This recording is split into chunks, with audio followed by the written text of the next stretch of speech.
Hi guys, it's MGTOW Dad, or you can call me Steve-O. I'm tired. I've had a long couple days, but I want to talk about why I seek confrontation. I want to talk about it both, I guess, in theory, but also in real world and why it matters to me. And before I go into any of that, again, I'm going to say things about people here. I'm not sending this to anyone if they get that or if you hear about this. And this is about you. I'm sorry that you have to hear about it this way. But I have just something on my mind, and I talk a lot about externalizing and the importance of externalizing, getting thoughts out in some capacity. So that's what I'm going to do. I consider myself a confrontationalist, and I don't know if that came through in the audio, sorry, but some update thing came out. I'm a confrontationalist, and I'm assuming there's a negative stigma with that word, as if I just go around seeking confrontation. My position is that I don't shy away from confrontation when I understand it's an inevitability, or that the negatives of ignoring that confrontation are not worth it in general. If I know there's an issue with you that you have with me, I want to know about it. More so if it's something that I understand or at least think to be true, but you're not being direct about.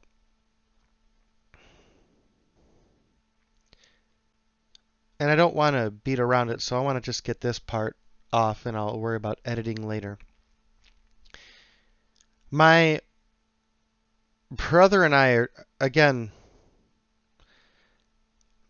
I try very hard to humanize people, to give people the benefit of a doubt. But it's hard when people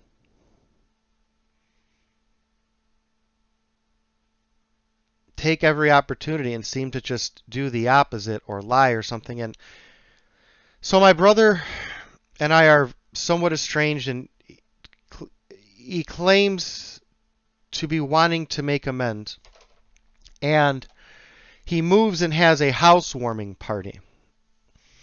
Now, he invites my ex with my children. It was on her custody week, and doesn't invite me. I want to see my kids. I don't care who's there. I don't loathe anyone enough that I'm going to say, no, I don't want to be around that person, even though I would get to see my kids, but that person is going to be there. I don't care. I don't hate anyone that much. And even if I did hate someone, I wouldn't let that hate take me away from my kids. I'd look past that hate. So he has this party, and I find out about it after the fact, kind of. I find out that the party happened. So now I'm going to backtrack. He asked me on two occasions, one via text message and the other in a conversation, to come to his housewarming party. And at no point did I say anything like, I don't know, maybe, let me get back to you. No, it was, yes, let me know when the date is, because again, at the times he didn't have a date set. And the text for the date never came. It went out to everybody else. And afterwards, when I confronted him about that, he blabbered for a good 10 seconds trying to think of what to say, and then came up with the answer that he didn't think I'd want to go, maybe because my ex was there.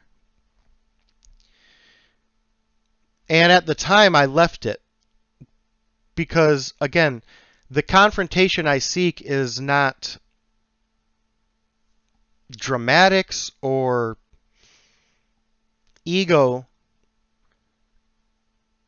or to get people in gotcha moments or to shove it in their face or be like, yeah, see, I caught you. But I only find out about this event because of him, and I tell him both times, yes, I'm interested in going. Let me know when. Then he doesn't invite me and lies about the fact that he didn't think I'd be interested. I wouldn't have known about the thing at all if he wouldn't have brought it up. And again, I don't understand. But I'm going to have to confront my brother now because of that. And that bothers me. A, because I have to do it, and B, because the whatever the fallout's going to be. And the reason is he's lying. Because I don't know why he didn't invite me. But it wasn't some reason about him not being sure I wanted to go. So I'm in a position where I'm not going to be around my brother or communicate with him. However, I think it's exceptionally rude, discourteous. I think it dehumanizes people to not acknowledge them or not tell them or be honest or upfront with them. If you want to talk to me and I'm ignoring you, I think it's rude for me to just cowardly hide. I should say, stop talking to me for this reason. And maybe not in that tone, but explain the reason. I especially want that because when there are lots of people who don't want to talk to me, and there's lots of reasons for people to not want to talk to me. But if you don't want to talk to me because you think I'm sexist or racist, for example, that's different than saying, Steve, you're just too difficult to talk to. Because again, these are things I've been told. You talk about things people don't like. You always bring stuff up, just whatever. I understand that. I don't think there's anything wrong with people not wanting to be around me for things I do, especially things I have acknowledged over this past and worked on. So again, for me to sit there and say, you guys are wrong for not wanting to be around me for things I'm acknowledging are wrong and wanting to change would be foolish. But I'm not racist or sexist or things like that. So I don't know why he didn't want me to go to the party, but he was willing to lie about it. And I don't know why. And I don't want people who can't just tell me the truth. I don't want that. I don't. I would have rather had him say, I thought you would have started a fight with someone, which again would have been absurd on its face. But if I could look back and say, maybe at the time someone was going where there was conflict and that person may have said something and he didn't know how I would have reacted, I would be able to understand that. That I wouldn't agree with it. I would say, well, you were wrong, but now that makes sense. Those are the mental lengths I go to try to accommodate people, humanize them. I have a philosophy that try to give people the benefit of the doubt when they make a decision that upsets you, or just assume the best of people's intentions when they wrong you. But it's hard to sometimes. And this is why I seek confrontation. And similarly, I just wish all the people in my life who made these decisions, for whatever reason, would have taken a moment to at least tell me, because it's very difficult to come to a point where you realize someone hasn't looked at you the way you thought they were. The relationship you had wasn't what you thought it was. And then again, it's bad because then you go down the rabbit hole. Well, if they didn't care about me and were willing to lie to me 2 months ago, when did that start? When did they stop caring about me so much so to the point they're just willing to lie to me not to be around me? And then you start to maybe see other instances like that. Or in my case, this is another time of me trying to forgive. And I was having a conversation with a relative that I love, that I'm just getting in contact with, about forgiveness. And I struggle with forgiveness with both my dad and my father. My dad and my father, who are the same person. My father and my brother. Because again, if you walk up and punch me in the face and apologize, and I say, you know what, okay, but I forgive you, and then you say, yeah, thank you, and then punch me in the face again, and then I say, whoa, that was weird because we just went over this, but, and you say, oh, I'm sorry, I didn't mean it. I don't know what came. I was so excited I accidentally punched you. But after the fourth or fifth or sixth or 18th time, you have to start to kind of take those things into consideration.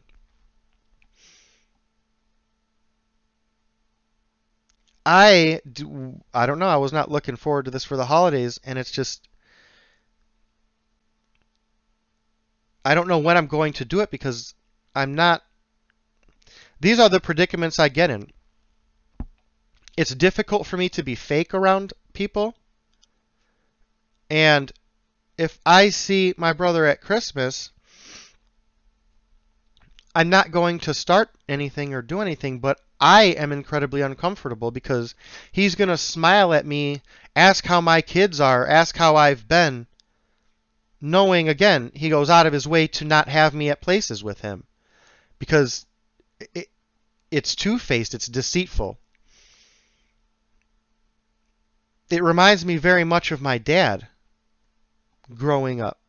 And for a little bit of context there, they'd have New Year's party or whatever, my mom's birthday, Christmas, a thing. We'd have people over. My dad's a great host. He sings, he's drinking, he's maybe barbecuing, karaoke, complimenting people and dancing. And then people leave, and then that's when the arguments, the drink, I can't say the drink that has already started, but the violence, all that would start.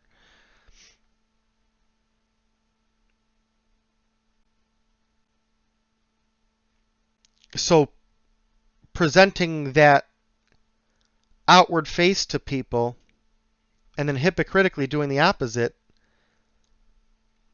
I'm not willing to be around that. And if there's negativity with being a confrontationalist, people saying that how could you and all this, I just again, I don't have time for those people because